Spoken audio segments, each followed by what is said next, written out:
Good morning, micro followers. All this nasty snow is finally starting to melt, and the ducks are doing what they do best. Mud, mud, messy, messy mud.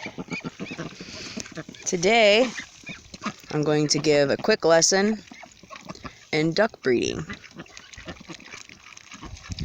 Now, all this little grunting that you're hearing from the females and the head bobbing is their way of showing off for Duke, who is just now getting into the water. That's my drake. I have one drake, 5, 6, 7, 8, 9 to 9, 10, 11 hens. And the ratio is usually one drake to at least 6 hens to prevent overbreeding or hurting the hens. So they talk and get fresh with each other, as you can tell,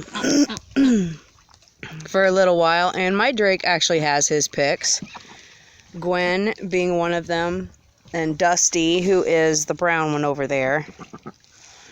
He prefers them first. I don't know, he's got an order in the morning, but evidently this morning he's feeling daring, so he's going to go after one of the pecans instead.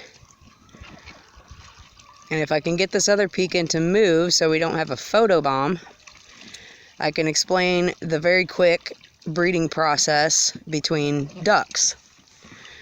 Now, a lot of people complain that they hate how aggressive their drake is with their hens, but honestly, it's a natural process. It's just how they do it. Nature has created them to breed, and unfortunately, the drakes will stop at nothing to do so.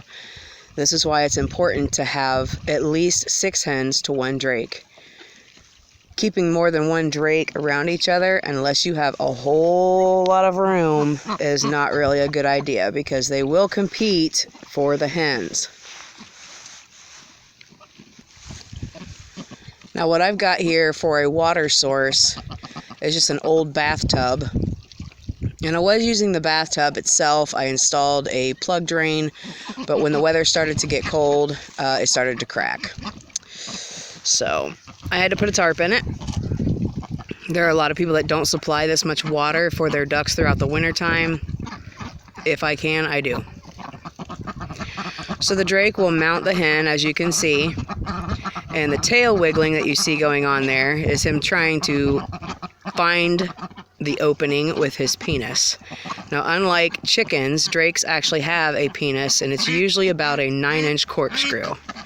That quack right there says he did his job, and now he's going to strut his stuff and brag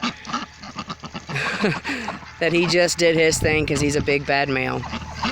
That literally is it. There is nothing majestic or complicating or anything about duck breeding. That's literally how it works. The male will mount the female, and he'll usually grab the feathers behind the head and spread his feet a little bit to steady himself on top of the female, wiggle jiggle, and then all of a sudden it's done. Now, if you're lucky, which I can't say I have been yet, your hens will go broody, and after laying a nest that they're satisfied with, be it 5 eggs or 15 eggs, they'll sit, and around 29 days, 27, 29 days, you'll have ducklings. Unfortunately, I haven't got to that point yet. I've been using an incubator for the last 4 years to get my clutch numbers built, and of course either processing or getting rid of the males. Now, if you see the pecan in there who's flattening her body, she had her head down, she had her wings out, and had her body flat. That was her way of telling him, I'm getting soaked. Now she's happy. That was her way of telling him that she was ready to breed, but he decided to opt out. Like I said, he usually has a preference with either Dusty or Gwen. But I'm hoping that this year, considering I have several more hens than I had last year, that maybe I can get somebody to go broody and hatch me out some more ducklings. The goal is a 50-50 Pekin Welsh mix.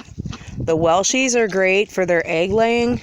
The Pekins are originally bred for a meat bird, so that nice balance is what I'm going for. I want a good amount of meat on the birds, but I also, for the hens that I decide to keep, want the egg laying properties. So, hi, beautiful. This is my Pekin Welsh mix. She is actually the only one that I have. I got rid of and processed the rest of them. I ended up with a high amount of drakes out of my last incubation. So she currently is my only Pekin Welsh mix. She's absolutely beautiful.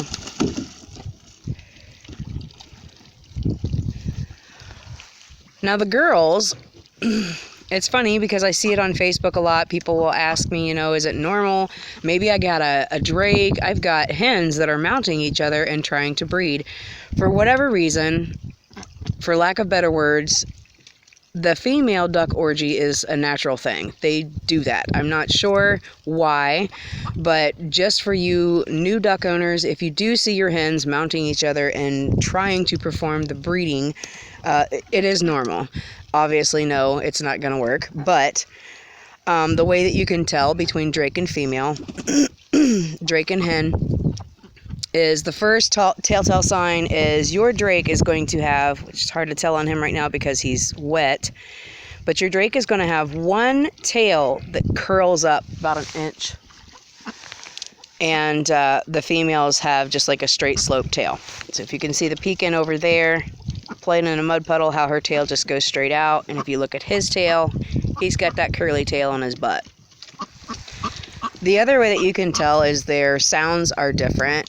Your female duck has the traditional quack noise, whereas the drake has a raspy. I don't really know how to explain it. Some people call it a whistle, but he's very raspy and not the quacking sound. They will... The females will squeak almost like a chick a lot, and that's just their way of saying they're happy or they're trying to communicate with somebody. So that the squeaking and the high-pitched chirping is not a way that you can tell between your hens and drakes. And of course, when I stop talking, they stop doing the squeaky noise. But anyways, actually in the background you can hear the other drake.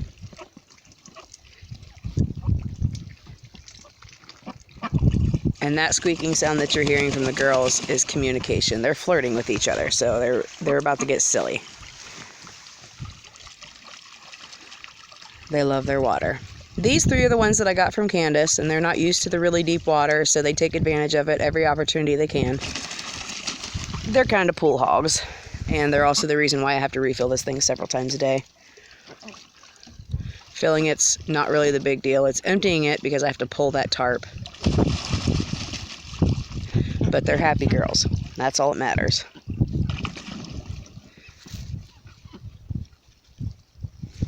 So there you are with your very quick and simple duck breeding information. Like I said, there's really not a whole lot to it. It's a wham bam and done. And hoping that this year one of these girls will go broody. Any questions? Post below.